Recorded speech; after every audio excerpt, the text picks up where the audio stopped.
Chers amis, j'aimerais vous partager une chose qui m'a beaucoup aidé, notamment par rapport à mes processus de pensée, notamment pour retrouver de l'énergie et être un peu plus vigilant à la manière dont je pensais. Donc vous savez, il y a des gens qui font attention à ce qu'ils mettent dans leur assiette. Eh bien, c'est aussi intéressant de voir comment faire attention à ce qu'on met dans notre esprit. Et là, moi, je vous invite à 3 catégories d'éléments qui sont importants à filtrer et sur lesquels porter votre attention. Le premier, c'est le vocabulaire. Et vous voyez que les gens qui sont un peu fatigués, qui sont un peu roncheux, qui sont un peu plaintifs, eh bien, ont un vocabulaire qui est en lien avec ce qu'ils vivent, le ressentent, ils trouvent ça, les choses lourdes, ils n'en peuvent plus, ils sont fatigués, etc.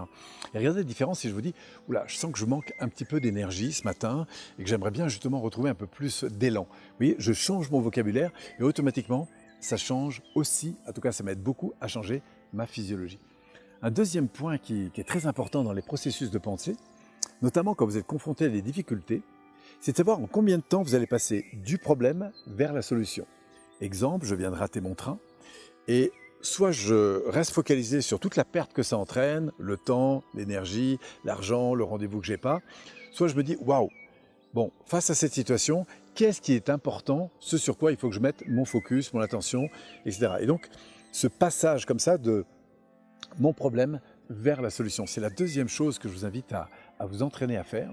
Et puis la troisième, c'est d'être régulièrement, surtout quand vous avez des journées un petit peu difficiles, vous passez des phases un peu compliquées, et bien de vous refocaliser sur des éléments futurs qui vont, eux, au contraire, vous porter. Ça peut être un bon week-end qui vous attend, une rencontre que vous allez faire qui vous stimule, ça peut être des vacances que vous allez prendre et qui vous stimulent, ça peut être un projet auquel vous participez, ça peut être la finalité d'un objectif que vous poursuivez, alors que vous êtes en train de passer une phase un petit peu compliquée, une petite traversée du désert.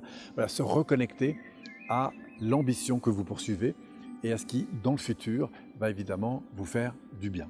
Voilà, donc 3 choses, le vocabulaire que vous avez en tête, apprendre à le soigner et à renforcer la qualité de ce vocabulaire, apprendre à passer très vite de la solution du problème vers la solution, et puis enfin, de vous connecter régulièrement à un avenir qui vous stimule.